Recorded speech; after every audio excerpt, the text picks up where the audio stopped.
मुंबई के Borivali Aditya institutions college में लड़के और टीचर द्वारा भगवान राम लला का पूजा अर्चना किया गया। कॉलेज के प्रोफेसर ने कहा कि हमारा कॉलेज आर्किटेक्ट के बारे में बताता है और यह सीखता है कि घर, बिल्डिंग और मंदिर कैसे बनाए जाते हैं। वही हमारे कॉलेज के स्टूडेंट को हम ये सिखाएंगे कि राम मंदिर कैसे बना, उसका स्ट्रक्चर कैसे बनाया गया, कितनी ऊंचाई मंदिर की थी, कितनी चौड़ाई थी, कितना लंबा मंदिर था। बैठने के लिए भगवान को जहां पर प्रतिष्ठान किया गया उसके बारे में भी बताया जाएगा। हमने अपने कॉलेज में रामलला का पूजा अर्चना किया और स्टूडेंट को राम मंदिर के बारे में कैसे बनाया जाए उसके बारे में हम कॉलेज में लेक्चर के माध्यम से स्टूडेंट को सिखाएंगे। देखिए, आर्किटेक्चर की सिलेबस के अंदर जहाँ, क्योंकि हम लोग यहाँ आर्किटेक्चर पढ़ाते हैं, तो मंदिर आर्किटेक्चर, इंडियन आर्किटेक्चर, ये सब चीज़ के ऊपर तो ध्यान दिया ही जाता है। सोमपुरा जो फैमिली है, जो लोग मंदिर बनाते हैं, नॉर्थ इंडियन स्टाइल जिसको कहते हैं, उत्तर भारतीय, दक्षिण भारतीय, ये जो स्टाइल्स है, ये आप हमारे जो पीछे अगर आप म्यूरल देखेंगे वहाँ पे भी ये सब बहुत उसके ऊपर बहुत जोर दिया ही जाता है।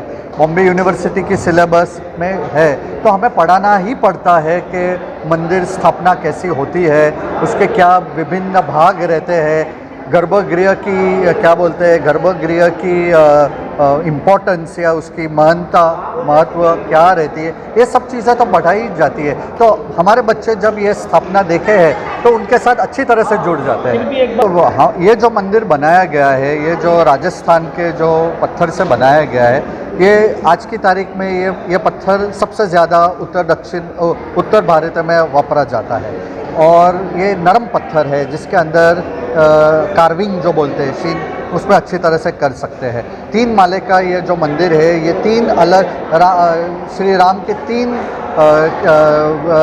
लाइफ के बारे में आज की तारीख में उन्होंने पहला माले के ऊपर पहले ही उनके राम लल्ला जी के रखे। आगे जाके वो लोग ऊपर के मालों पे उनको राम दरबार के बारे में रखाया जाएगा और लास्ट फ्लोर के ऊपर उनके पूरे यज्ञ की व्यवस्था की जाएगी। तो मंदिर तो बहुत विशाल है उसको बनाने के लिए, लेकिन मैं मानता और ज़्यादा करके ये सोचा जाता है कि मंदिर कंप्लीट होने के बाद भी उसकी प्राण प्रतिष्ठा होती है, लेकिन हम लोग इतने रुके हुए हैं। तो मैं मानता हूँ कि मंदिर कंप्लीट न होने के बावजूद इनकी प्राण प्रतिष्ठा की गई है, बहुत अच्छा आइडिया था। और मैं मानता हूँ कि आगे जाके आप देखिए तो मंदिर की स्थापना और जोर पकड़ेंगे। कल नरेंद्र मोदी जी ने भी यही कहा है कि हमें और जोर मारना पड़ेगा और जितना जल्दी हो सके पूरा का पूरा कॉम्प्लेक्स कंप्लीट करना पड़ेगा। और मैं चाहता हूँ, मुझे लगता है कि हर देशवासी चाहेगा कि वहाँ जाए और जो विभिन्नता जो मंदिरों में दिखती है, हर देश के भाग से जो चीज़ें वहाँ पहुँची है, वो हर कोई जाके वो देखे और बड़ा गर्व महसूस करे। क्या सिखाने वाले हो? मेरा नाम डॉक्टर सुनीता श्रीवास्तव है। मैं यहाँ की डीन मैनेजमेंट और डायरेक्टर हूँ Aditya institute of management studies and research की।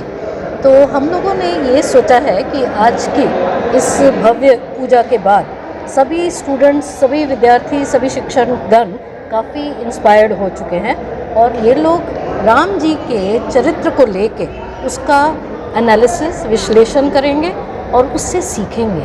तो क्लासेस में उनके बारे में और भी बताया जाएगा, तो उनको किस तरीके से हम लोग एक लीडर के रूप में, क्योंकि हम लोगों का जो टैगलाइन है वो है क्रिएटिंग एम्प्लॉयबल लीडर्स, मतलब हम भविष्य के लीडर्स बनाना चाहते हैं जो कि जाके कॉर्पोरेट इंडिया में, कंपनीज़ में जाके काम कर सकें।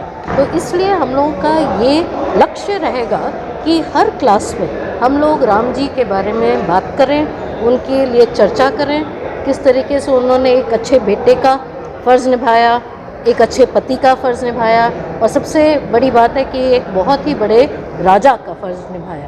तो वो हम इस तरीके से अपनी क्लासेस में इस चीज़ को लाएंगे।